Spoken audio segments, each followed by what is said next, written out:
Continuamos con los trabajos de la 12ª Mesa Redonda Justicia Constitucional en las entidades federativas. Vamos directamente a la mesa número 3 de este día, denominada la Justicia Constitucional de Principios. ¿Qué metodologías utilizar para la más eficaz aplicación judicial de los derechos en un sistema democrático? Gracias por seguirnos en vivo a través de YouTube y a través de la página web del Tribunal Electoral del Poder Judicial de la Federación. Damos la más cordial bienvenida a la representante de la Suprema Corte de Justicia de la Nación en el área de Derechos Humanos, la doctora Leticia Bonifaz.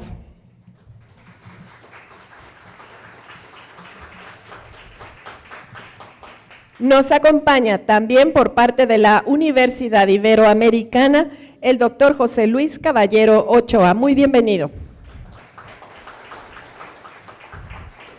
También en representación del magistrado de la Sala Superior, Reyes Rodríguez Mondragón, nos acompaña en esta oportunidad Javier Ortiz Flores, quien es secretario de Estudio y Cuenta de su ponencia. Y para moderar esta mesa se encuentra con nosotros el director de divulgación del Centro de Capacitación Judicial Electoral del Tribunal Electoral del Poder Judicial de la Federación, José Alfonso Herrera García. Sin más, tiene el uso de la voz el moderador de esta mesa. Adelante, por favor.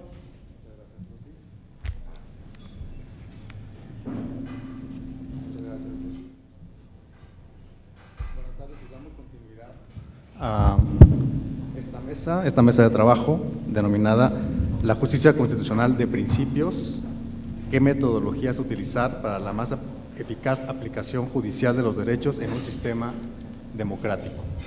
Es una mesa, como ustedes observan, que cuenta con invitados de lujo, que además tiene el ingrediente de que se trata de un tema, me parece, de primera importancia en el trabajo judicial, pero no solamente, sino también desde el punto de vista teórico. Tiene una complejidad conceptual importante y creo que la integración de esta mesa pues promete darnos mucha luz en torno a cuáles pueden ser las mejores técnicas y metodologías que pueden tener a la mano no solamente los jueces como operadores jurídicos que técnicamente están llamados a aplicar el derecho en los casos concretos con los efectos jurídicos correspondientes, sino también para cualquier autoridad, como lo vimos en la ponencia magistral que acaba de darnos el magistrado Davante, en relación con autoridades que se encuentran insertas en otras esferas del poder público. Creo que la importancia del tema pues está, me parece, muy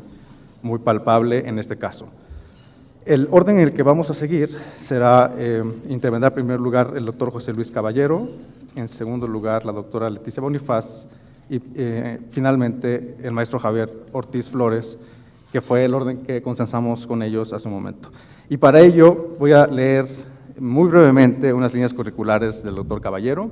Es licenciado en Derecho por el Tecnológico de Monterrey, Campus Chihuahua, maestro en Derecho por la Facultad de Derecho de la UNAM y doctor en Derecho por la UNED de España, diplomado en Derechos Humanos y Procesos de Democratización por la Universidad de Chile, pertenece al Sistema Nacional de Investigadores con nivel 2 y es académico investigador titular, como ustedes saben, de la Universidad Iberoamericana Ciudad de México, en donde actualmente se desempeña como director del Departamento de Derecho.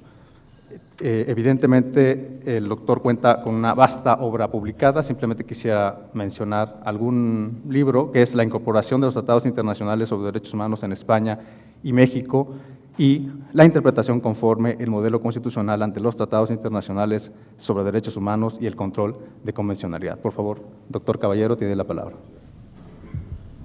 Pues muy buenos días a todas y a todos. Agradezco mucho la invitación que me ha hecho el Tribunal Electoral del Poder Judicial de la Federación. Agradezco a la magistrada presidenta Yanino Tálora, magistrada y magistrados, y también al Centro de Capacitación Electoral, los doctores Carlos Soriano, doctor Alfonso Herrera. Me da mucho gusto además compartir con la doctora Leticia Bonifaz y con el doctor Javier Ortiz esta mañana. Voy a hablar de una cuestión general que me provoca el tema. Así está bien la distancia del micrófono, porque veo como que hace mucho eco. Sí, está bien, ¿verdad? Sí, no está molesto. Sí. Es que me siento con mucho eco. Ahí está, yo me siento más cómodo así.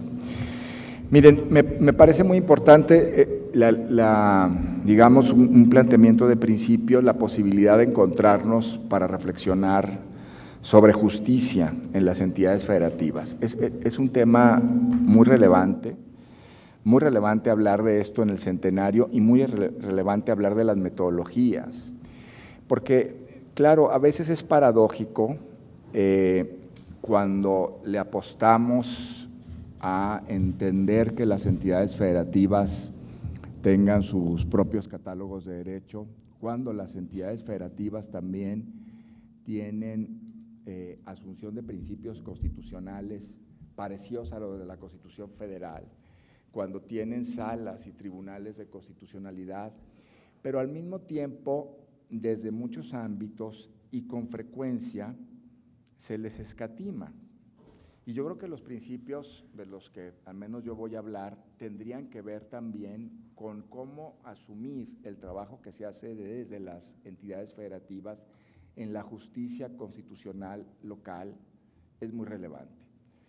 Si uno hace un recuento o un análisis transversal de por qué la justicia constitucional empezó con tanta fuerza, digamos, hace unos 17, 18 años, y cómo esa fuerza ha ido decreciendo, uno puede encontrar entre esas vetas de disminución de fuerza, me parece a mí, cuestiones que tienen que ver exactamente con la operación de principios, de criterios contrarios a la fortaleza constitucional de las mismas entidades. Y el caso yo creo que va a ser de alguna manera paradigmático, pues va a ser el de la Constitución de la Ciudad de México, porque la Constitución de la Ciudad de México está controvertida por vía de acción de inconstitucionalidad en muchas cuestiones que tienen que ver con su Carta de Derechos, pero una particularmente importante para estos efectos o para el tema al menos que tiene que ver con principios sobre derechos humanos, que es haber señalado que esa Carta de Derechos Fundamentales conforma un parámetro de control de regularidad constitucional. No ha corrido la suerte de otras entidades federativas en las que no ocurrió nada, me parece que simplemente porque no hubo alguien que se le parara las antenas sobre estas controversias, porque tenemos más de 10 entidades federativas que asumen la plenitud de principios para operar justicia constitucional sobre derechos humanos. Y claro, ahí siguieron, pero dependerá mucho lo que diga la Suprema Corte en relación con esta parte concreta del destino, al menos en el fondo, en la discusión que le pudiera ocurrir a las otras entidades federativas. Ahora, ¿qué prepararía el terreno de la metodología para el tema de los derechos humanos y un criterio, digamos, plausible judicialmente para su correcta aplicación, digamos? Yo creo que habría que tener dos implicaciones que no están tan claras en la práctica mexicana, si me permiten. Me parece que uno es cómo están las fuentes de los derechos humanos y qué papel juegan las fuentes sobre derechos humanos. Y el otro es el reconocimiento de los derechos humanos como principios, precisamente. Y yo creo que el transitar esos dos ejes, que es lo primero que voy a hablar en esta primera parte, luego me voy a ir a problemática concreta de lo que creo yo que ha sido la práctica judicial mexicana, o que está haciendo. Yo creo que trascender estos dos criterios o ubicarlos en su justa medida y en su dimensión nos ayudaría a transitar esta problemática. Lo primero que tiene que ver con las fuentes es que pensamos muchos que las fuentes del derecho sirven como criterio de identificación, receptores de derechos humanos, y después esos receptores permiten que los derechos humanos se corran en vía libre para su correcta aplicación. Tenemos varias cosas que van indicando que desde el derecho internacional, o varias señales que van indicando que desde el derecho internacional o desde el derecho comparado vamos ubicando a las fuentes en una dimensión diferente y que nosotros no acabamos de entender eso como una cuestión que tendríamos que ir de alguna manera superando. La primera es el famoso tema de la jerarquía de los tratados internacionales, que quizá lo hablaron ayer, ¿no? Es ya una cuestión que en la práctica, digamos, internacional y en la práctica comparada, todas las constituciones también han estado argumentando y señalando que hay un bloque de constitucionalidad entre la Constitución y los tratados internacionales, que el tema de las fuentes sirve para detonar los derechos y que los derechos entran en una serie de criterios que tienen que tener reglas diferentes para su aplicación. Y este es un tema muy importante. El segundo sería que los tratados internacionales que contienen derechos humanos van estableciendo rutas importantes para la integración de derechos, no necesariamente jerárquicas en la interpretación, sino en la integración misma. Y eso me parece muy importante porque no solamente por el tema de los tratados en general, sino el tema de los tratados de derechos humanos y especialmente la Convención Americana y especialmente el famoso control de convencionalidad de la Corte Interamericana, nosotros hemos introyectado más el resultado. La Corte Interamericana ha hablado siempre que el control de convencionalidad tiene que ver más con la integración de derechos, tiene que ver más con esa manera de articular contenidos, y en México siempre ha servido para determinar si una norma resulta inaplicable o declarada inconvencional e inconstitucional. Es decir, nos hemos fijado más en el resultado que en lo propio de la integración. Otra cuestión que tiene que ver con las fuentes es que esos tratados también de derechos humanos han logrado modelos de integración. El caso de la Unión Europea es un caso muy interesante, y es un caso interesante que ahorita no está siendo muy feliz porque nos hemos fijado más en los últimos años en la crisis en términos económicos, en la crisis de la continuidad, por ejemplo, de Reino Unido en la Unión Europea, pero no en el trabajo que se ha hecho como integración de derechos fundamentales entre el modelo europeo, el modelo de la Convención Europea de Derechos Humanos y los derechos nacionales, que es un tema de integración. Y además hablamos también, cuando hablamos de derechos en los tratados internacionales, acudimos o se acude más en la doctrina a ideas como diálogo constitucional, pluralismo constitucional, redes de articulación de derechos, conformación de un derecho común. Es decir, tenemos muchos elementos, muchas señales desde el derecho internacional y el derecho comparado que, uno, ubican a la fuente del derecho, dos, extrapolan la norma, tres, integran. Tratados internacionales en general, tratados internacionales sobre derechos humanos, derecho de la integración y el tejido constitucional en redes. Lo que demanda que el primer criterio metodológico, me parece, sea observar la fuente, extraer los derechos e interpretar esos derechos. Eso me parece como una vía muy importante, y además porque los estados han hecho, ustedes lo saben, el modelo mexicano yo creo que es el más avanzado, me permito en esto, han generado condiciones, no de jerarquía constitucional de los tratados internacionales, aunque podríamos discutir esto, porque me dirían muchos, bueno, sí, pero han generado condiciones más desde la identificación de las fuentes para poder interpretar. Es decir, uno, bloque de constitucionalidad entre tratados y constitución, donde las normas están ahí juntas. Dos, sentido de la interpretación de los derechos de conformidad. con los derechos establecidos en la Constitución y en los tratados. Y 3, el principio pro persona como una especie de cláusula de salida normativa o de interpretación, perdón, en caso de conflictos. Y luego tendríamos otra vía, no solamente la fuente del derecho que se ha ido, digamos, aproximando a estas ideas de reconoce la fuente y apuesta a la interpretación, sino tendríamos la otra vía que ha sido ir posicionando paulatinamente, poco a poco, aunque nos cuesta trabajo en la práctica, de observar que los derechos humanos son principios, lo dice el título de la mesa, pero tenemos varias cuestiones que tienen que ver con eso. Uno, la necesaria implicación del principio de progresividad en los derechos humanos, que les es íncito, y eso implica que los derechos humanos no son una norma rígida, implica que van de menos a más, implica que a través de la interpretación que se hace de ellos tienen la vocación de crecer, y cuando vemos uno en algunos tratados internacionales o en algunas constituciones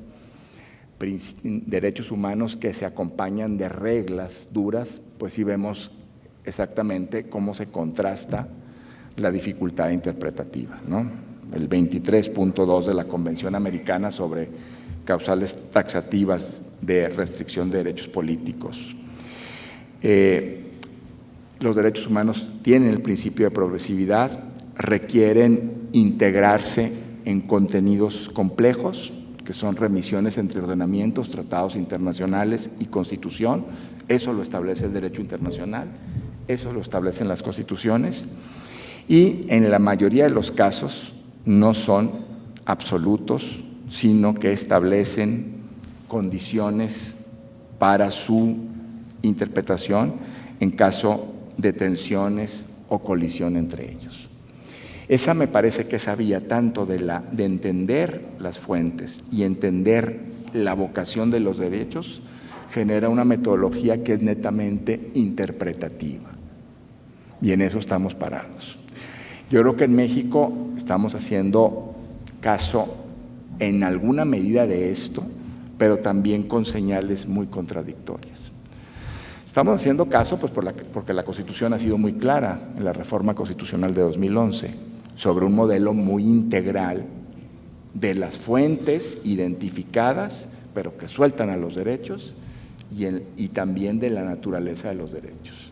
Es decir, acompañamos las fuentes, formamos el bloque, formamos la interpretación, identificamos los derechos e identificamos las características y los principios que les son íncitos, diría yo, progresividad pro persona. Pero luego, habiéndolos identificado, cuesta mucho trabajo salirse del paradigma anterior. ¿Y en qué lo veo? Y con esto voy avanzando, pero ya diré tres cosas. ¿En qué lo vemos? Pues lo vemos en que a pesar de haber identificado estas dos cuestiones, seguimos instalados en la guerra de las fuentes, ¿no? Y tenemos resoluciones muy preocupantes, no solamente la contradicción de tesis 293, sino algunas otras donde se habla incluso de la correspondencia que debería existir entre derechos internacionales y derechos constitucionales, como si no conformaran parte del bloque, y como si estuviéramos con una constitución que no es la mexicana, porque la mexicana nos pide una integración en bloque entre la Constitución y los tratados, y la Constitución también actúa como referente interpretativo. Es muy interesante, uno sigue viendo tesis de la Suprema Corte, incluso una tesis del Pleno hace poco, que decía que si una norma tendría que interpretarse de conformidad con la Constitución o los tratados, o sea, había una disconformidad con la Constitución o los tratados, o siguen viendo unas resoluciones donde se cita a la Constitución y luego a los tratados, y luego se hace una argumentación sin entender el trabajo de hacer exactamente un parámetro de control de regularidad constitucional, ¿no? Sobre todo ese tema, la correspondencia entre derechos en los tratados con la Constitución, guerra de las fuentes, le llamo yo. Y luego, otra cosa que también está sucediendo en México es que hemos separado al control de convencionalidad de la interpretación. como si fueran cosas distintas, como si el control de convencionalidad no fuera parte del modelo mexicano mucho más generoso en su receptividad. La Corte Interamericana habla del control de convencionalidad.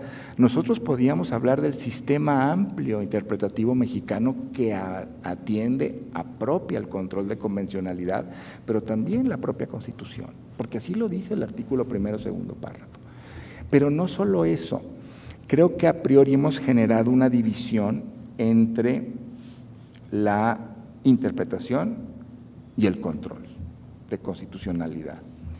Y entonces parece una especie como de formalismo mágico en donde yo tengo un arma y esa arma me serviría para que la norma tuviese destinos diferenciados a priori. Es decir, si yo quiero, o el operador jurídico quiere conservar la norma, va a utilizar la interpretación conforme. Si quiere hacer el control es porque a priori determinó que la norma va a ser inaplicada o invalidada. Y esto es súper interesante porque en realidad no se está haciendo interpretación, sino se establece ese destino manifiesto de acuerdo con lo que el operador desea hacer sin que se haga una interpretación primero y luego después se vea qué sucede, ¿no? Tenemos muchas sentencias además que hablan de esto. Y luego también, para agravar la cosa, a veces uno se encuentra con resoluciones donde no hay el ejercicio interpretativo como tal, sino simplemente se aduce que se va a hacer la interpretación para sostener la norma o que se va a hacer el control para invalidar la norma, pero no está la interpretación como tal, ¿no? La Corte también dio una tesis del Pleno en mayo donde dice que la interpretación conforme tiene su fundamento en el principio de conservación de la norma. Yo pienso que no, pienso que la interpretación conforme tiene su fundamento en el principio de integración de los derechos, no tanto en esa rigidez de la conservación de la norma. Ese tema me preocupa. Y claro, me preocupa también poderlo solventar porque no creo exagerar si digo que México es el único país en donde este sistema de interpretación previsto en la Constitución en materia de derechos humanos tiene distintas salidas sobre el destino de lo que le puede pasar a la norma. Me explico. En todos los países que interpretan derechos,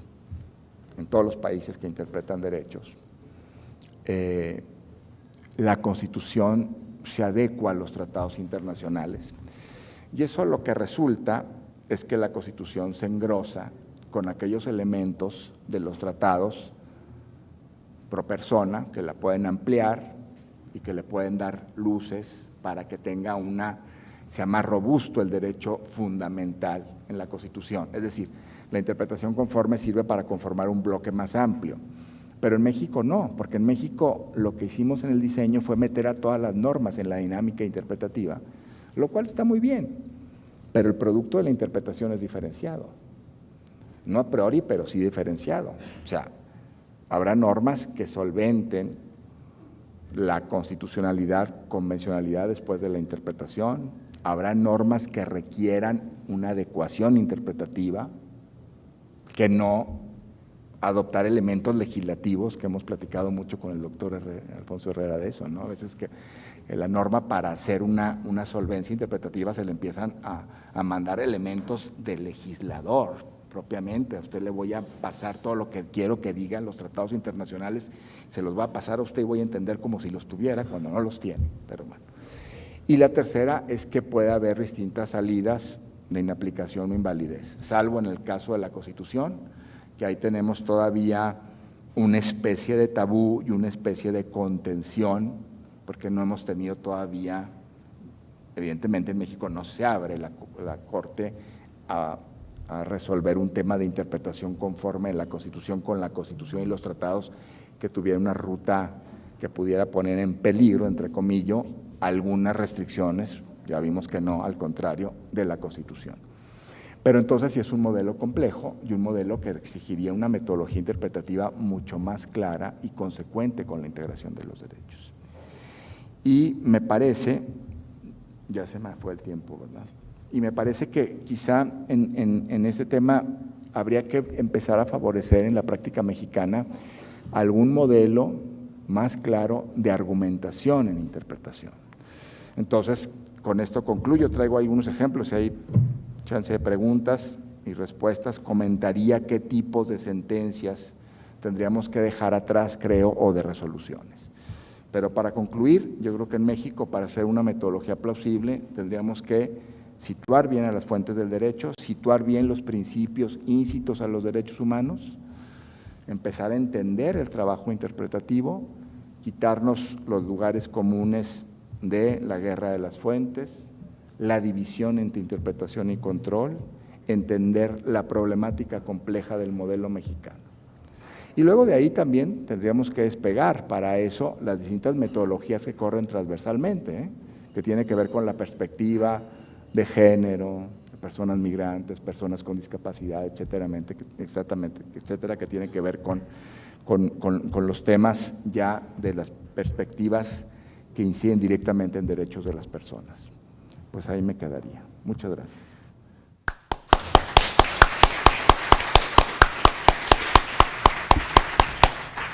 Muchas gracias al doctor Caballero por su espléndida intervención.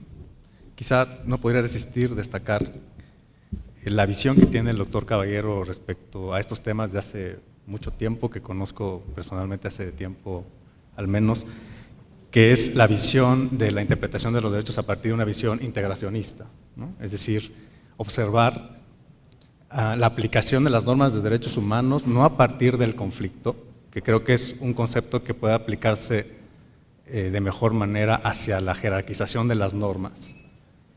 Pero la jerarquización de las normas, no todas las normas tienen que ver con los derechos y no podríamos generalizar la visión del conflicto normativo en todo caso cuando hablamos de los derechos. Creo que es un punto que el doctor Caballero ha trabajado muchísimo a lo largo del tiempo y por lo tanto, conclusivamente podríamos decir que las normas de derechos no tienen por qué potencializar el conflicto, ¿no? Sino más bien potencializar la posibilidad de armonización, la posibilidad o la oportunidad de maximización y en ese camino observar que la mejor manera entonces de aplicarlos es armonizarlos. Por supuesto que estamos situados en un campo de la abstracción, pero que esto nos puede marcar una perspectiva y una vía de principio para abordar los problemas concretos, ¿no? Y precisamente ahí creo que la oportunidad de seguir abordando en esto pues será precisamente con las siguientes intervenciones. Es la oportunidad de la doctora Leticia Bonifaz para intervenir con nosotros. Voy a leer igualmente unas líneas curriculares. Es licenciada y doctora en Derecho por la Universidad Nacional Autónoma de México, donde ha impartido cátedra por más de 3 décadas. Se ha desempeñado en distintos cargos, entre ellos como directora de la Escuela Judicial del Tribunal Electoral del Poder Judicial de la Federación, como consejera jurídica y de servicios legales del Gobierno del Distrito Federal y directora de la División de Estudios Jurídicos del Centro de Investigación y Docencia Económicas.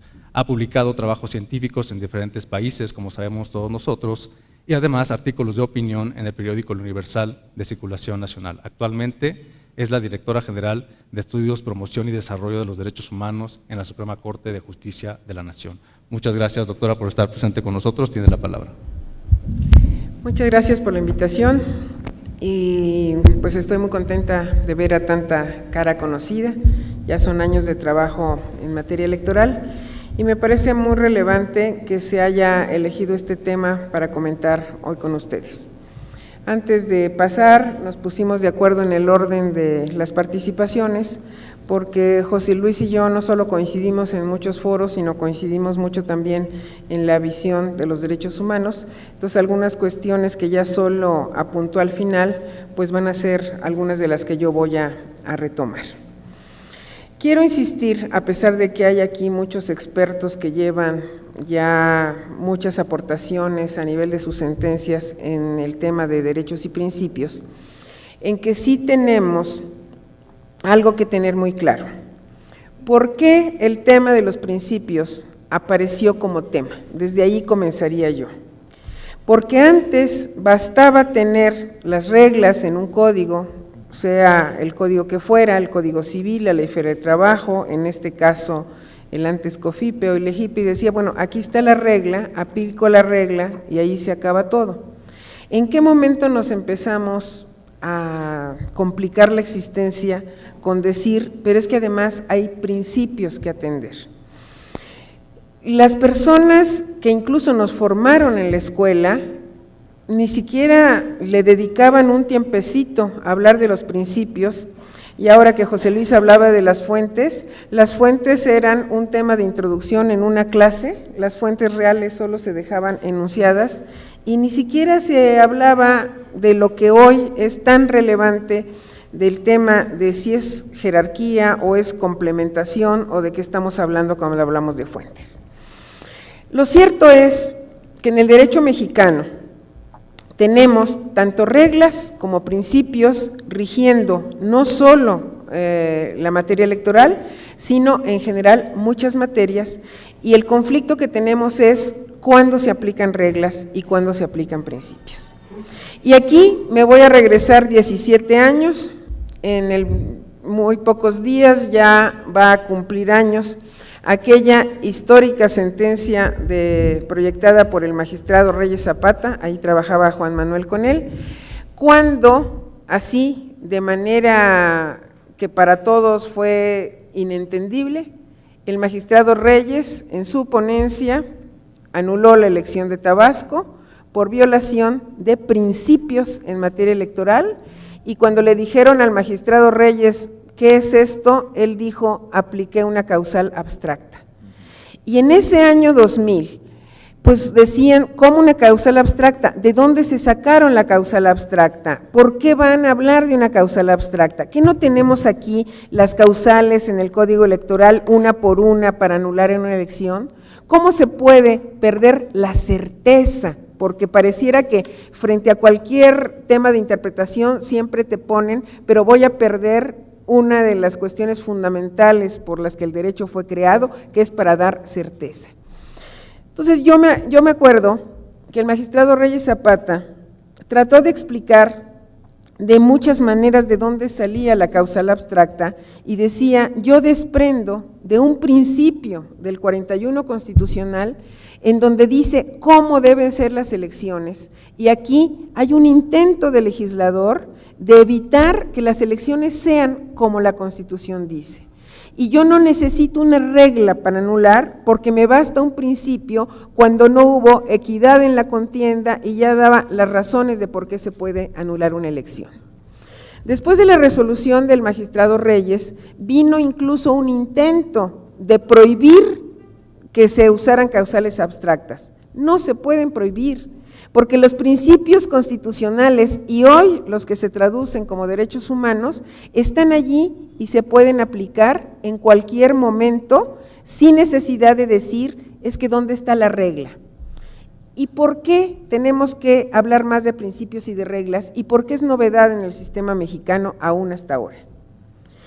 En el sistema anglosajón, y en particular en el de los Estados Unidos, ustedes saben que tienen una constitución muy breve, con unas cuantas enmiendas, y para los casos concretos que van teniendo, aplican con total naturalidad principios. Pero nuestro origen, en los 100 años que llevamos de Constitución del 17, desde el inicio pusimos ciertos principios en la Constitución, pero es una Constitución de muchas reglas, reglas incluso basadas en la desconfianza. Podríamos poner como ejemplo de un artículo lleno de reglas, el 123, por ejemplo, en lugar de que solo contuviera principios muy generales que regularan la relación de trabajo. Y así tenemos un artículo tercero que tiene principios, pero también reglas. Y hablando de cuestiones ya más cercanas, el artículo sexto, principios y también reglas. Y el artículo 41 se ha ido ampliando con reglas, aunque hay principios en el 41, en función de la desconfianza. porque después de cada proceso electoral se ven las cosas que no están previstas y entonces se va adicionando la ley, pero eso no significa que no pudiéramos trabajar con los principios generales del propio 41, y aquí me voy a uno de los puntos que ya José Luis solo enunció y no profundizó, pero es el de la interdependencia de los derechos. Porque en otro tiempo hubiera bastado que los especialistas en derecho electoral conocieran el artículo 41 y hasta allí vieran qué principios y qué reglas se aplican a su materia. Pero ahora con la interdependencia nosotros decimos que también quienes trabajan de derecho electoral debe conocer transparencia, rendición de cuentas, el sexto, deben conocer el segundo por si tienen implicaciones de una comunidad o pueblo indígena, deben entender qué quiso decir el tercero cuando habla de la democracia como forma de vida, deben saber temas de perspectiva de género, deben conocer de personas con discapacidad y de las cuestiones que enunció José Luis al final, porque da la casualidad que no es suficiente las reglas del artículo 41 ni los principios del artículo 41, porque después de la reforma de 2011, además está la obligatoriedad de ver que no exista ninguna forma de discriminación e incluso en el trabajo cotidiano empezar a hacer compensaciones. Por esa razón, cuando en materia electoral decimos que el tribunal ha tenido ciertos reconocimientos por sentencias con perspectiva de género, para algunos todavía dicen, ¿y por qué tendría yo que juzgar con perspectiva de género? ¿Por qué tendría yo que hacer una diferenciación si a veces alguien puede estimar que no es necesaria? Y el tema fundamental es porque todo vino, no sé si José Luis coincida conmigo, Javier, de que partimos desde 1789 de una igualdad formal que nunca fue cuestionada. Cuando dijeron en los derechos del hombre y del ciudadano que todos eran iguales, se hablaba de todos los hombres, y ahorita alguien te dice hombres blancos, heterosexuales, con ciertas características, pero no estaba pensando en lo que hoy trabajamos todos los días, porque lo que hoy trabajamos todos los días es igualdad con diferencias y con compensaciones cuando se requiere. Recientemente celebramos el 64 aniversario del voto de la mujer. Yo digo, Ruiz Cortines no hubiera necesitado siquiera hacer una reforma para decir que Ciudadanos abarcaba a hombres y mujeres, porque en aquella época, incluso antes de Lázaro Cárdenas, incluso con una interpretación hubiera sido suficiente. Donde dice Ciudadanos abarca a los dos. ¿Cuál fue el problema? Que se interpretó donde dice Ciudadanos se entiende hombres.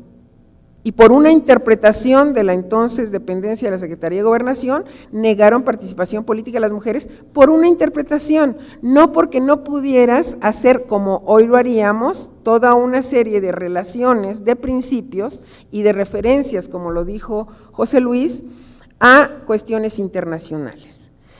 Entonces, cuando hablamos de interdependencia, estamos diciendo que los derechos electorales no están separados, aislados y que tengan un carril por donde caminar, sin considerar el resto de las disposiciones. Y si nosotros no armonizamos el 41 justo con el artículo primero, con el artículo segundo, pues no vamos a entender por qué razón, y trae los ejemplos más adelante Javier, el Tribunal Electoral también desde hace muchísimos años ha dado criterios de interpretación en relación a pueblos y comunidades indígenas que se han colocado en un punto de vanguardia justo porque hacen esta relación no solo de los derechos, sino de los titulares de los derechos, viendo de qué manera los usos y costumbres de algunas comunidades sí caben y son acordes a los principios constitucionales. Y en relación a los que dice el artículo 41, el 41 nos habla de elecciones libres, auténticas y periódicas. El mayor problema que se tiene a nivel de principios es todo lo que implica restringir la libertad, es decir, todo lo que implica coacción del voto o todo lo que implica que las personas no estén votando libremente porque de alguna manera están siendo influenciadas de mil maneras como a ustedes les consta. Pero dentro del propio 41 se habla de la selección del voto, del sufragio universal, libre, secreto y directo. Aquí voy a tomar 2 puntos. Cuando hablamos de sufragio universal, en otra época se entendía todos los ciudadanos hombres. Después se dijo todos los hombres y las mujeres. Y después se dijo, pues sí están considerados los indígenas, pero en realidad en muchas comunidades indígenas no hay un acceso completo al sufragio, particularmente de algunas mujeres que en el siglo XXI están luchando por su derecho a ser votadas. Pero además, Alejandro Abante está escribiendo ahorita la tesis de doctorado sobre cómo funcionarios del INE han restringido derechos de personas con discapacidad, porque en el módulo ven a una persona, por ejemplo, con síndrome de Down, y dice cómo le voy a dar una credencial si no es capaz, y el del módulo está restringiendo un derecho. Y comentábamos con Alejandro, y no es que la persona con discapacidad posiblemente quiera votar, pero quiere identificarse, y como la credencial para votar se volvió credencial para identificarse, no hay ejercicio de derechos, olvídense del derecho al voto, solo porque es la forma como tengo la identidad. Y también se dieron casos en el Tribunal Electoral de conflictos reales en el estado de Oaxaca con el voto secreto. Nosotros tenemos el voto secreto como un principio básico del sufragio, pero resulta que en algunas comunidades consideraron que el voto tiene que ser a mano alzada y tiene que ser visible en función del compromiso, y que un voto secreto en cierta comunidad no tiene sentido. Entonces tienes que valorar, ponderar y ver lo que José Luis decía. Hay casos en donde va a ser muy fácil que nosotros sepamos qué norma o qué principio aplicar, porque no está entrando nada en colisión con nada. El tema, cuando nosotros necesitamos ver cuál es la mejor interpretación, la interpretación pro persona, la interpretación conforme, la interpretación que está buscando la mayor amplitud en la protección, es cuando estamos viendo que hay diversas formas de soluciones y diversas formas de interpretación dependiendo qué empleemos. En el caso de la perspectiva de género, dirían, tendrían que conocer los magistrados en materia electoral los principios, por ejemplo, de CEDAW, la convención que evita todas las formas de discriminación contra la mujer, o incluso conocer Belém do Pará con todas las reglas que tienen que ver contra la violencia, la violencia contra las mujeres. Y en otro tiempo se diría, pues no, CEDAW y Belém do Pará serían convenciones que se usan en materia civil, en materia familiar, en otras materias, pero en el electoral, ¿por qué? Y hoy se habla de violencia también en el ámbito electoral, y hubo en las elecciones pasadas el caso de Puebla, de las candidatas a gobernadoras de Puebla, en donde la sala especializada y la sala superior tuvieron criterios distintos en relación a si se había o no dado una forma de violencia en la interpretación diferenciada de reglas en Puebla de lo que pasaron mujeres y hombres. Y en lo que viene igual, la posibilidad de estar viendo si se puede o no configurar formas de violencia política contra las mujeres, en donde podamos tomar por analogía principios de la Convención para evitar todas las formas de discriminación contra la mujer, o sea, CEDAW, se tendría que ir aplicando sin necesidad de que digas, pero ¿dónde lo dice el código electoral o la ley electoral y de dónde está saliendo esta regla o este principio? Ya para ir cerrando les diría que en términos generales lo que pasó después de 2011 es que aparentemente quedó mucho más claro esto que decía José Luis, que le llamaba la guerra de las fuentes, porque en la materia de interpretación se ven como las fuentes en choque, pero desde el punto de vista constitucional, a mí ya no me quedaría ninguna duda de que se quedó muy claramente establecido cómo debemos proceder en todos los ámbitos.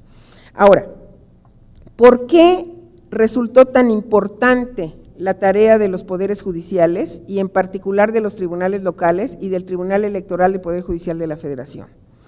La relevancia fue porque cada día se judicializan más asuntos que en otro tiempo hubieran sido impensables.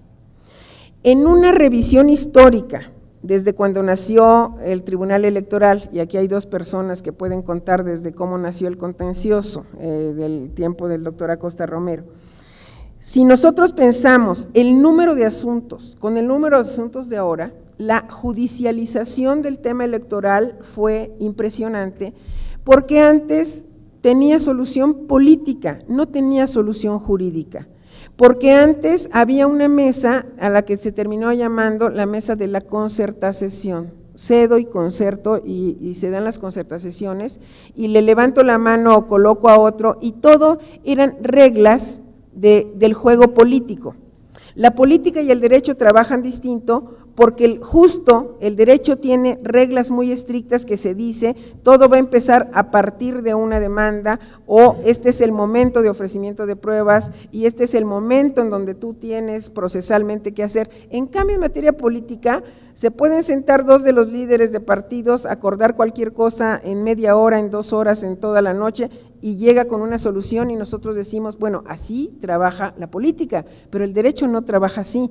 Y el derecho trabaja con reglas muy claras y ahorita parte de las reglas es tu obligación de aplicar principios, tu obligación de hacer referencia a fuentes internacionales, tu obligación de respetar los principios pro persona, de universalidad, de interdependencia, de todos los temas de derechos humanos, y además tendríamos que tener la absoluta claridad que en el momento en que algo se judicialice, existe la obligación, y con esto voy a cerrar, no solo de decir que apliqué el principio tal o que hago referencia a cualquier convención, sino que se vea que argumentativamente ahí está. Es decir, si yo considero que estoy trabajando ya de acuerdo a principios,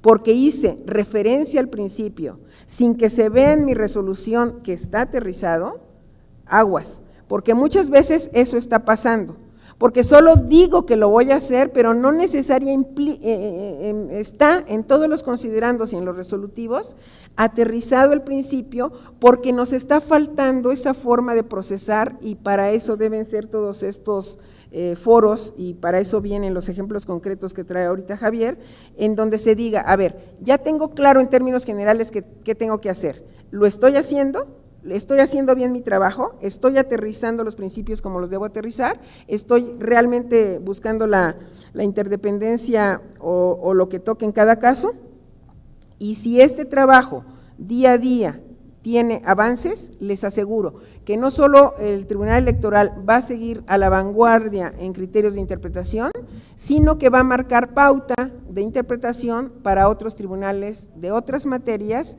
y de ahí la relevancia de que esto esté por demás muy claro. Muchísimas gracias.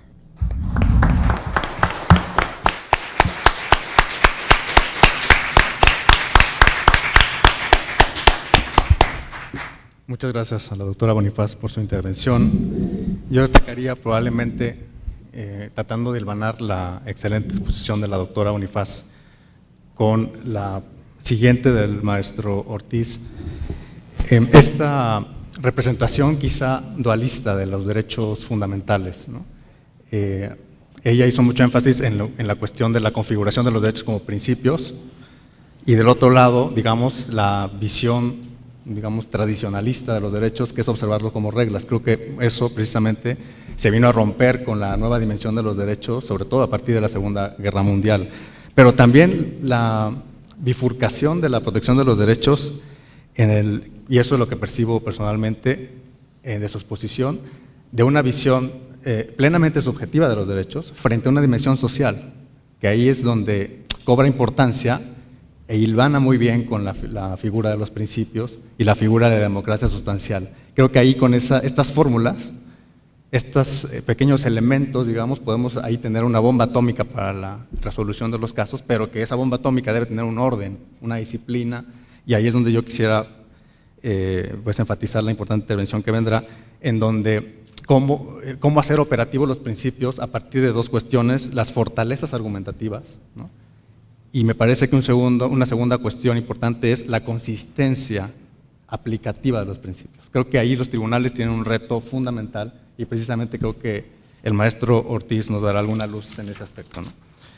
Voy a leer algunas líneas curriculares del maestro Ortiz. Es licenciado en Derecho por la Facultad de Derecho de la UNAM, especialista en argumentación jurídica y máster en argumentación jurídica por la Universidad de Alicante en España.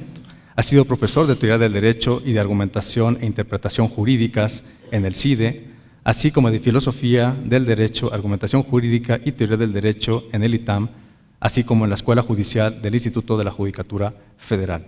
Fue secretario de Estudio y Cuenta en la Suprema Corte de Justicia de la Nación, en la ponencia del ministro Franco González Salas, y actualmente secretario de Estudio y Cuenta en la Sala Superior en la ponencia del magistrado Reyes Rodríguez Mondragón. Por favor, maestro Ortiz Flores, tiene la palabra. Muchísimas gracias por la presentación, doctor Alfonso Herrera. Me siento también muy contento y muy honrado de compartir esta mesa con la doctora Leticia Bonifaz y el doctor José Luis Caballero. Quiero comenzar diciendo que acudo a este importante evento con la honrosa representación del magistrado Reyes Rodríguez Mondragón, quien por el conducto de un servidor se disculpa con todos ustedes.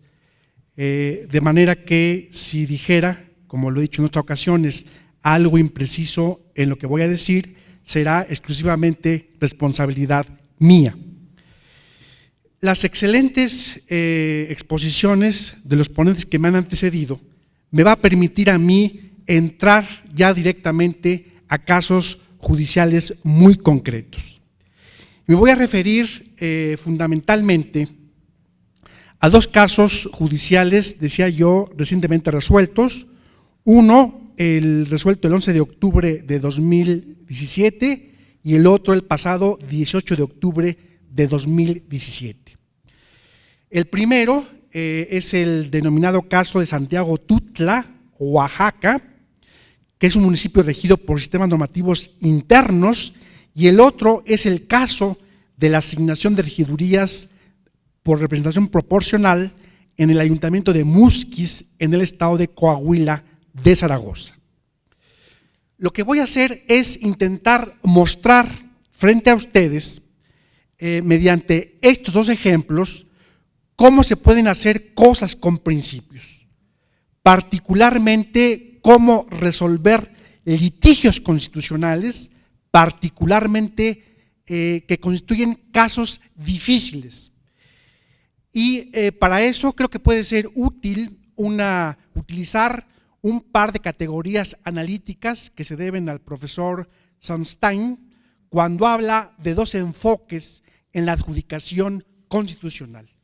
Por un lado, y desde luego también de la interpretación constitucional, por un lado el enfoque o el approach minimalista y por otro lado el enfoque maximalista. ¿Qué quiero decir con esto?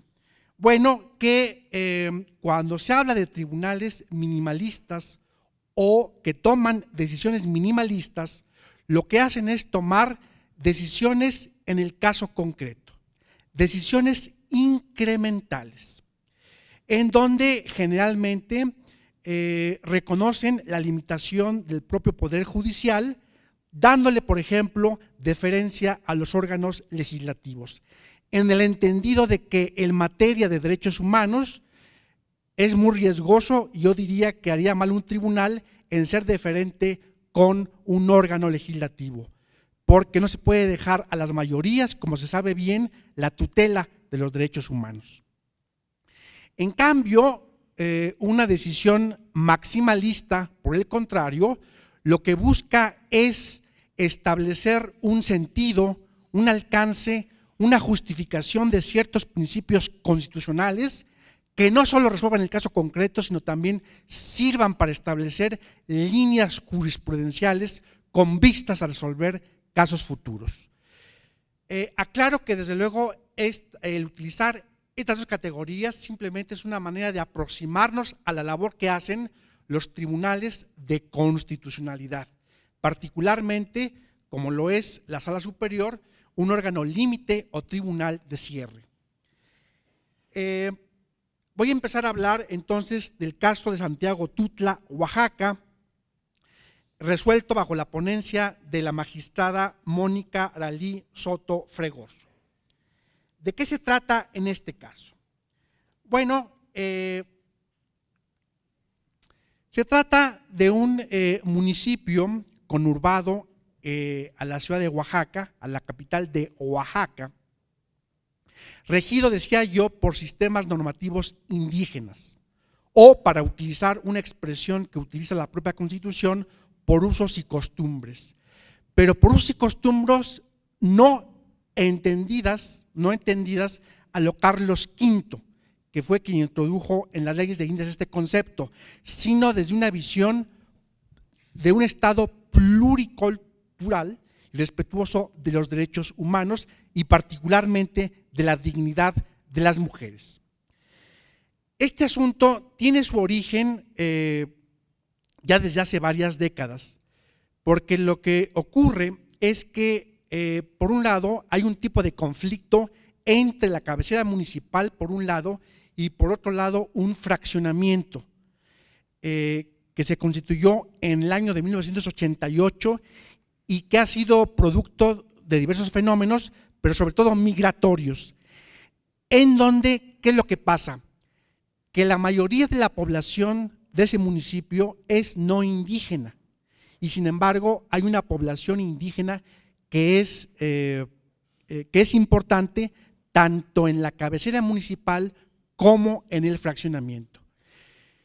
Y el conflicto ha surgido porque no se han puesto de acuerdo. Hay desde luego aquí muchas razones, distribución de los recursos, pero sobre todo en este caso concreto lo que se vino a alegar era justamente una falta de representatividad del fraccionamiento, porque decían, por un lado, queremos convertirnos en una agencia o quizás convertirnos en un municipio, pero también, ¿por qué no una regiduría? En este caso, lo que determinó la Sala Superior fue reconocer la validez de la asamblea electiva. Y al efecto, lo que hizo fue realizar un juicio ponderativo entre dos tipos de derechos. Por un lado, el derecho colectivo a la libre autodeterminación y desde luego también al autogobierno, y por otro lado, el derecho a ser votado de los miembros del fraccionamiento. Aquí desde luego había habido una decisión muy importante de la Sala Regional Jalapa que consideró que era necesario avanzar justamente en la creación de al menos una regiduría a fin de representar a las personas del fraccionamiento. Sin embargo, lo que determinó la Sala Superior fue que en este momento no era procedente la creación de esa regiduría. Y esto me permite a mí hablar de esta decisión minimalista. ¿Por qué? Porque lo que hizo la Sala Superior fue justamente en un acto de deferencia a la comunidad indígena el dejar que ellos mismos, mediante una mediación, mediante el diálogo, particularmente con el objeto de lograr consensos legítimos y no solamente consensos de hecho, puedan justamente establecer acercamientos y mesas de diálogo para que en la próxima renovación del municipio, que será en 2018, pueda efectivamente haber una regiduría que represente efectivamente a los derechos de los habitantes del fraccionamiento.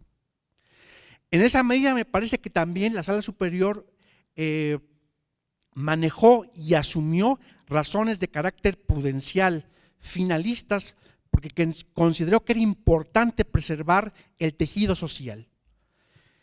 Es importante aquí mencionar por qué un tribunal, a veces, como en este caso, pretendo mostrar, toma una actitud minimalista.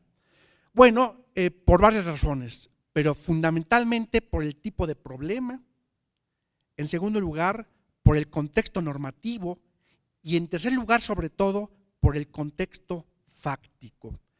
Recordemos que las normas jurídicas y sobre todo los principios no se pueden aplicar en abstracto, sino que justamente en este círculo hermenéutico del que nos hablan los teóricos, la aplicación de la norma no puede desligarse de los hechos concretos del caso.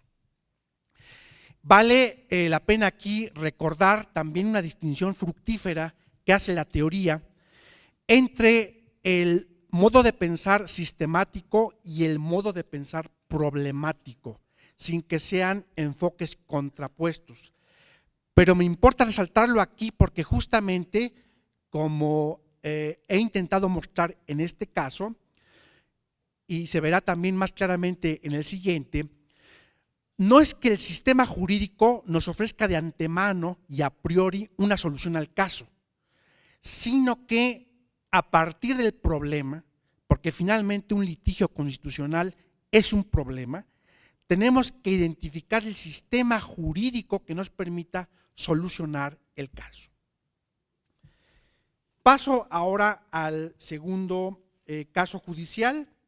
Es el caso de la asignación de regidurías de RP en el Ayuntamiento de Musquis, decía, en el estado de Coahuila de Zaragoza, bajo la ponencia del magistrado Reyes Rodríguez Mondragón, y que se resolvió apenas por unanimidad el 18 de octubre de 2017. ¿Qué hay en este caso? Bueno, aquí también en este caso se estaba revisando una decisión judicial, en este caso de la Sala Regional Monterrey.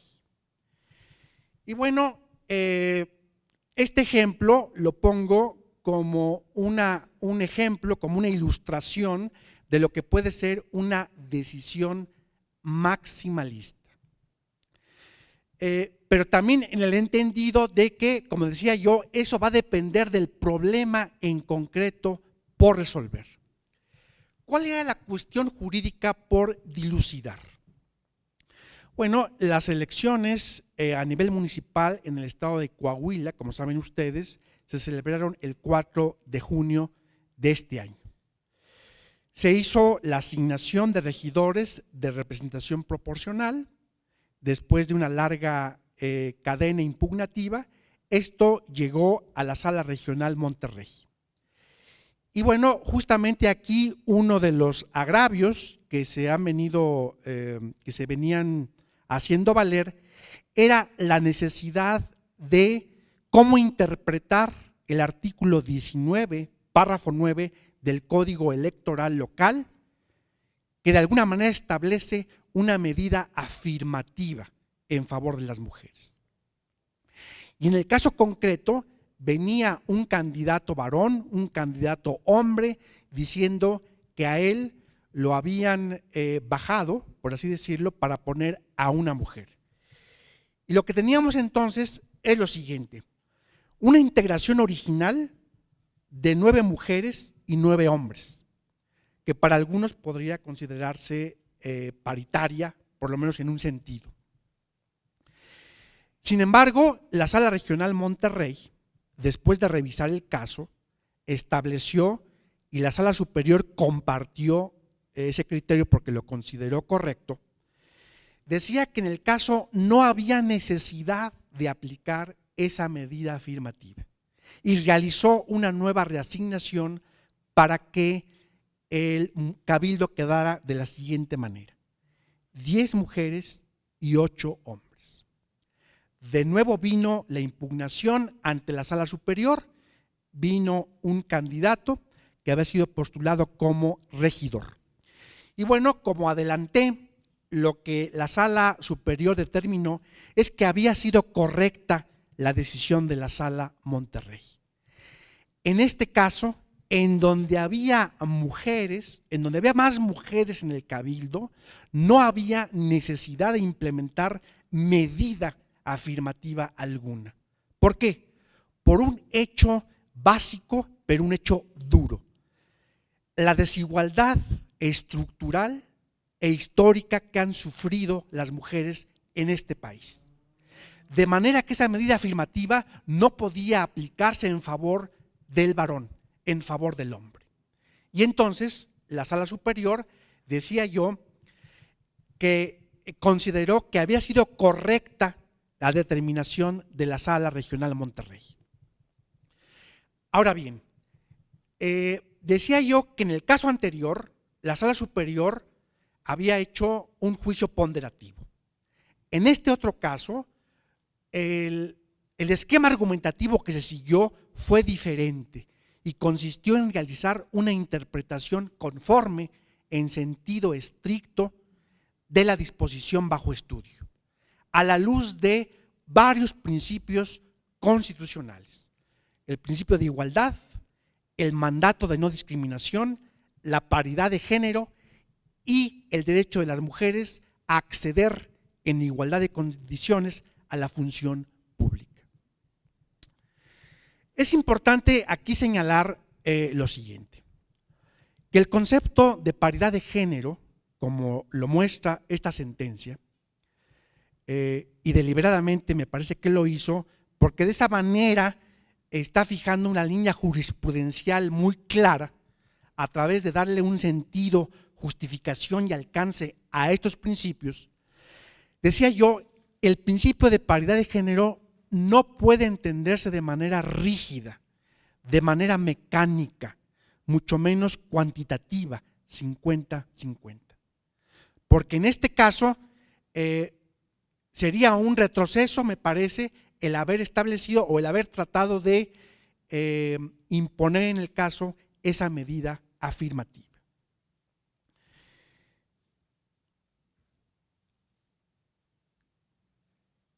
En mi concepto, me parece que ya sea que los tribunales constitucionales, como el Tribunal Electoral,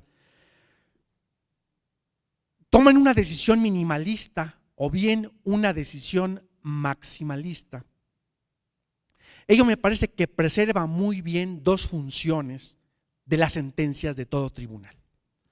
La primera es su función dialógica, particularmente en el caso de las decisiones minimalistas, porque hace que intervengan otros actores políticos.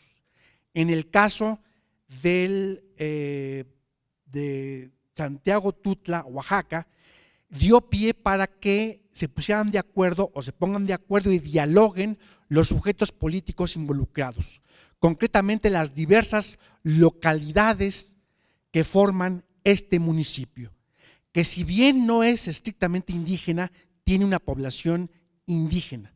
Y por ese solo hecho habrá que tutelar los derechos político-electorales de pueblos y comunidades indígenas. Y también me parece que preserva una segunda función de las sentencias, que es su papel pedagógico.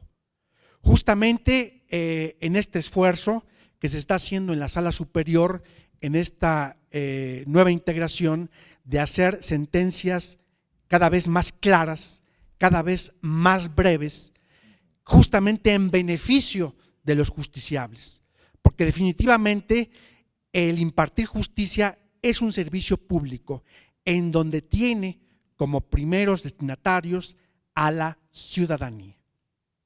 Por todo lo anterior, muchas gracias, estoy a sus órdenes para cualquier pregunta.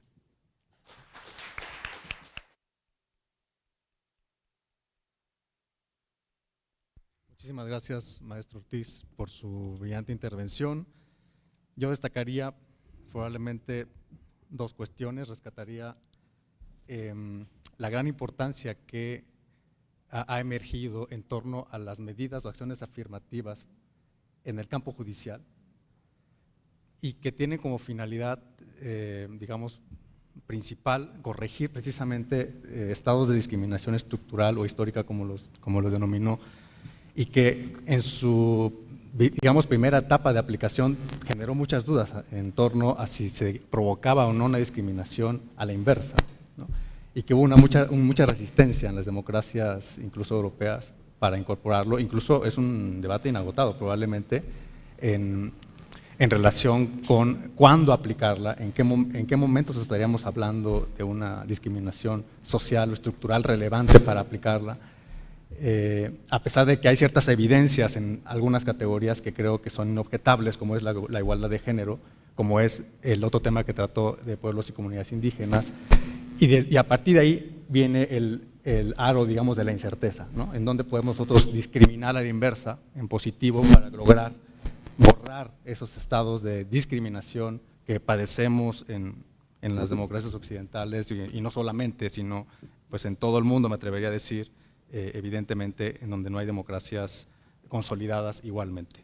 Y un segundo punto, pues el tema me parece a mí también muy relevante, que también ha ocupado al tribunal en los últimos tiempos, que es la utilización de sentencias claras y breves. Y creo que ese es un punto importante si lo conectamos con la cuestión de la aplicación de principios, porque exponencia nuestro problema, ¿no? Es decir, un problema tan complejo como es la aplicación judicial y la observación de normas de derechos con esa estructura normativa que tienen de abstracción, generalidad, etcétera, y bajarlos al caso concreto, pero no solamente eso, sino bajarlos a una sentencia con brevedad, con concisión, con claridad. Creo que ahí los tribunales, pues obviamente que tenemos una tarea sumamente compleja, sumamente relevante en nuestros tiempos, ¿no? Y bueno, han llegado algunas preguntas. Muchas gracias a nuestros tres panelistas por sus intervenciones. Son 4, voy a, si me permiten, a mencionarlas las 3 juntas para cada uno de nuestros ponentes. En primer lugar, a la doctora Leticia Bonifaz, la pregunta es: ¿cuál ha sido el principal obstáculo para la aplicación judicial de un criterio más protector de los derechos humanos de las personas pertenecientes a una categoría sospechosa? ¿Cómo fortalecer su empoderamiento? Esta la formula el magistrado Alejandro Abante. Para el doctor José Luis Caballero, ¿qué metodología utilizar para evaluar la progresividad de los derechos humanos en la primera Constitución de la Ciudad de México? Es una pregunta importante, ¿no? De Miguel, les debo el apellido, está un poquito complicado, pero Miguel nos hace esta pregunta.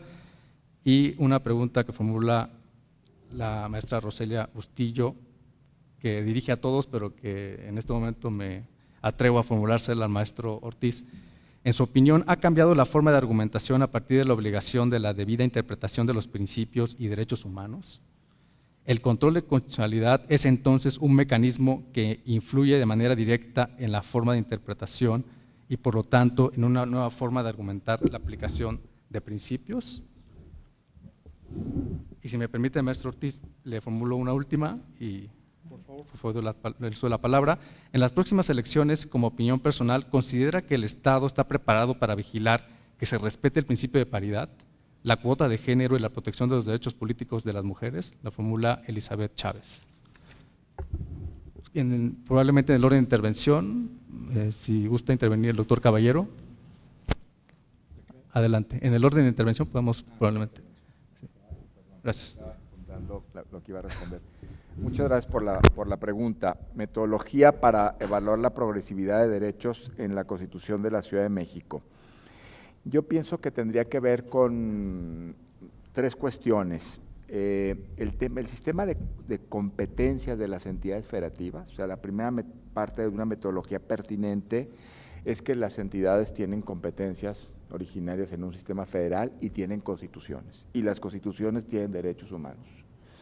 2, que eso me parece que es un criterio que no se sigue necesariamente de varios casos que ha resuelto la Suprema Corte. Me parece que las cartas de derechos en las constituciones locales no tienen que estar supeditadas a los derechos en la Constitución. Si nosotros, es una cuestión paradójica porque nosotros abrimos un modelo mucho más generoso de fuentes y de derechos independientes, es decir, en el derecho comparado, por ejemplo, España dice que para que un derecho contenido en un tratado internacional tenga validez en la interpretación, tiene que estar reflejado en la Constitución en cuanto a derecho fundamental, sí, tendría que tener un espejo. Nosotros no, nosotros haber asumido un bloque, los derechos contenidos en tratados internacionales, diré una expresión del Tribunal Constitucional Español, sí son canon autónomo de validez de esos derechos. Es decir, por ejemplo, la indemnización por error judicial que está en la Convención Americana es un derecho constitucional, aun cuando no esté en la Constitución mexicana. Me parece que desde esa lógica de integración, de trabajo en redes, del sistema federal, de fuentes, de todo lo que hemos dicho, también en las entidades federativas, no tendría que haber supeditación, simplemente en caso de conflicto tendría que prevalecer, entre comillas, la norma más protectora y que hubiera más integración de derechos. Eso se tiene que tener en consideración. 3, un tema que ha sido muy discutido y me parece que sí es importante y que yo creo que tendríamos que valorarlo en el tema de los principios, es decir, que los principios no pierdan su carácter de norma. Eso es súper importante. Es decir, si un derecho humano no es una regla, es un principio, ese principio tiene que ser exigible, justiciable, realizable. Tiene que ser aplicado en política pública, tiene que ser aplicado y verificado en los tribunales. Porque si no tenemos ese equilibrio, corremos el riesgo, y perdón por la ironía, que los derechos se empiezan a convertir en cierta poesía, ¿no? Pongo todo, pero al final la ruta de la exigibilidad está incompleta, la ruta de la exigibilidad y la justiciabilidad no se puede realizar, no puedo llevar a cabo política pública con esto. Entonces hacemos tanto, que es nada. Los derechos humanos son normas, principios, pero normas. Ese también es otro criterio importante. Y en cuarto, me parece que en el punto concreto de lo que está controvertido, como parámetro de control, sí tendría que asomarse la Corte a efectivamente verificar que la ruta que ha seguido la propia Corte debe llevarla a entender la conformación de esta dimensión paramétrica también desde la Ciudad de México. Yo pienso que esas 4 cuestiones estarían ahí y agradezco mucho la pregunta y muchas gracias. Muchas gracias, doctor Caballero. Gracias. La palabra, doctora Bonifaz. Yo creo que es muy difícil decir en términos generales cuáles son los principales obstáculos porque cada grupo en situación de vulnerabilidad tiene diferentes, pero vamos viendo por partes. En el caso de las mujeres, de cuando se da el derecho al voto en el 53 a cuando realmente se puede decir ya estamos cerca de la paridad, pues pasaron 64 años, y si la medición la hacemos desde la primer lucha formal por el derecho al voto de 1916, pues pasamos casi todo un siglo. ¿Por qué? Porque se coloca en la norma, y por eso se diferencia la igualdad formal de la igualdad sustantiva, y como que se da por sentado de que va a haber un proceso de que de manera natural va a incrementar algún día el número de mujeres en los cargos públicos como parte de un proceso lento, tal vez tardado, y que algún día llegará a la paridad. Entonces, en ese caso concreto, ¿qué se pensó? Primero en las cuotas y luego en la paridad. ¿Y por qué se pensó en las cuotas? ¿Y qué problemas se tuvo cuando al inicio se establecieron las cuotas? Ustedes saben que al inicio, cuando se puso esta regla va a ser, entonces se puso mujeres suplentes o mujeres que eran sustituidas en el último momento y que salieron las Juanitas. Pongo la regla, pero también hay formas de evitar cumplir con la regla porque no hay un convencimiento real de necesitamos paridad en la representación, porque en la población pues somos un poquito más de la mitad de mujeres en el mundo. Pero de luchas aisladas como la de doña Hermila Galindo en el inicio del siglo XX, a las luchas que tuvieron otras mujeres como la propia Ifigenia Martínez, que todavía está activa en la época de Ruiz Cortines, de allí a lo que ahorita tenemos, ¿qué tuvo que hacerse? Como que la lucha sola no llega a tener frutos y se tiene que poner jurídicamente de qué manera voy a propiciar que esto sea más rápido. ONU Mujeres dice que si seguimos en este nivel dejando que las cosas vayan poco a poco, por ejemplo, para terminar con la violencia contra las mujeres, nos falta 60 años más. Entonces, en lugar de esperar los 60 años, ¿qué acciones afirmativas o qué tenemos que hacer para que esto sea mucho más rápido? En el caso de las comunidades indígenas, la lucha, al menos en México, empezó del levantamiento zapatista para acá. No que no hubiera movimientos indígenas en la época del general Cárdenas, pero en la época de Cárdenas se apostaba a la asimilación, como en la época de Juárez. Juárez no fue un indígena que reivindicó derechos de los indígenas. Juárez fue un indígena que se asimiló a la cultura mestiza y pensó que venía ese proceso de asimilación. En el caso de Cárdenas era de qué manera entramos a alfabetizar y entramos a hacer muchas acciones, pero no, como les decía yo, con un derecho a la diferencia. Cuando se cambia el paradigma a partir de lo que se llamó conmemoración del encuentro de dos mundos y se fijan derechos de comunidades indígenas en forma diferenciada, empiezan a tener un grupo con desventajas estructurales a tener cierta representación. Desde que estaban las discusiones con el subcomandante Marcos en el 94 en la Catedral de San Cristóbal, se propuso, además de un cuarto nivel de gobierno, se propuso una jurisdicción indígena, o sea que hubiera una representación en el Congreso de la Unión, así como hay jurisdicciones geográficas, que hubiera una jurisdicción indígena, que nunca prosperó. Pero si nosotros pensamos ahorita el número de representación que tienen las comunidades indígenas en el Congreso, pues siempre va a ser minoría. En cambio, hay vías que empoderan más a las comunidades indígenas, como el derecho a la consulta. Si una comunidad de Oaxaca quiere opinar sobre los proyectos eólicos en el Istmo, es más fácil que lo haga por la vía de cómo intervengo en la consulta, así tengo una representación minoritaria en el Congreso. Entonces, la manera que tenemos que ver es cómo y cuál es la vía mejor para que cada grupo con cierta vulnerabilidad o considerada como vulnerabilidad va a tener paulatinamente su ejercicio real de todos los derechos.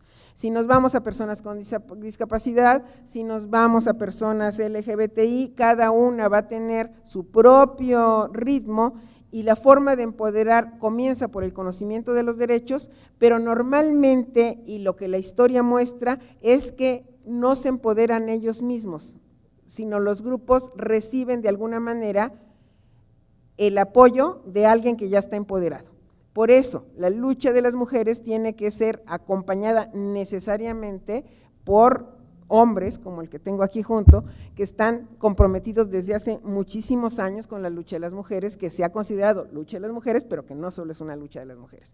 En fin, si los grupos se quedan solos, difícilmente van a lograr romper con las situaciones que las tienen en desventaja. Pero sí, cada grupo tiene un proceso, tiene tiempos distintos y tiene circunstancias distintas. Gracias, maestro Ortiz. Sí, muchas gracias. Respecto a la primera pregunta de la maestra Roselia Bustillo, a quien agradezco, acerca de si ha cambiado o no la forma argumentativa de las sentencias. Bueno, considero que sí. Ciertamente el Tribunal Electoral es un tribunal joven, hablando de instituciones.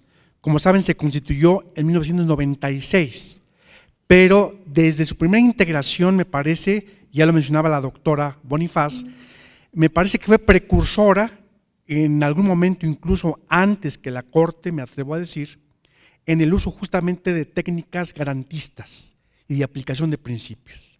Se mencionaba ya la sentencia de 2000, yo también aquí quiero mencionar una sentencia de 2006, bajo la ponencia de José de Jesús Orozco Enríquez, que justamente bajo un argumento de principios consideró que el entonces Consejo General del INE tenía facultades para depurar el proceso electoral, para reencauzarlo.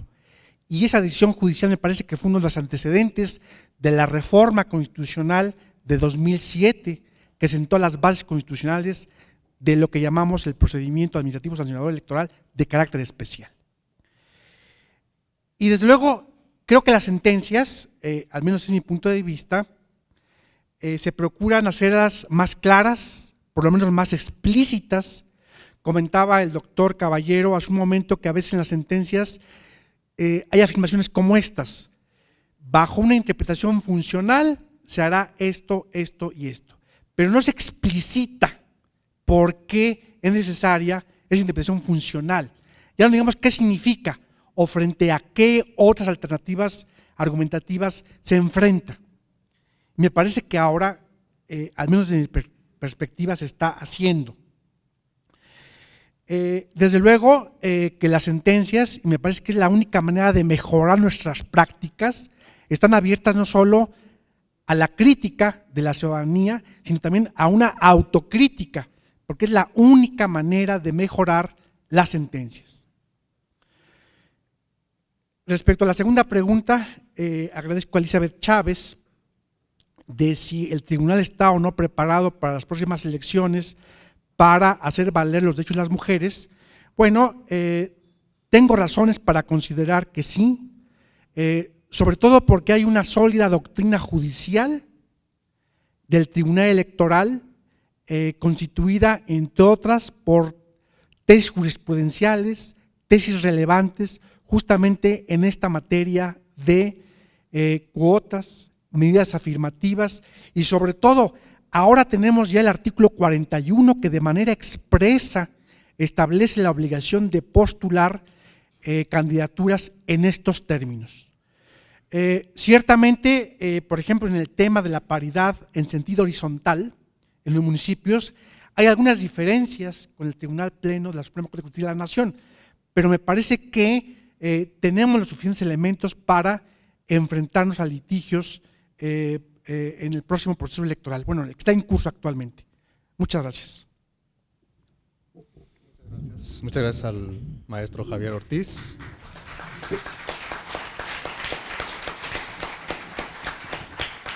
Muchas gracias, pues creo que ha sido una mesa de trabajo espléndida. La verdad es que nos dejan nuestros ponentes, nuestros panelistas, pues muchos temas para seguir reflexionando. Creo que en este caso además especialmente sí avanzamos un poquito en disipar algunas cuestiones que muchos de nosotros traemos necesidad de clarificar, y creo que nos han dado nuestros ponentes pues esa posibilidad en esta ocasión. Muchas gracias a todos nuevamente por sus intervenciones. Gracias.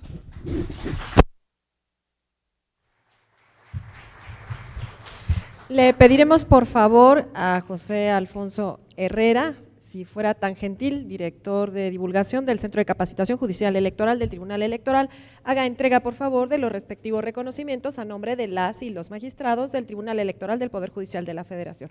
Por favor.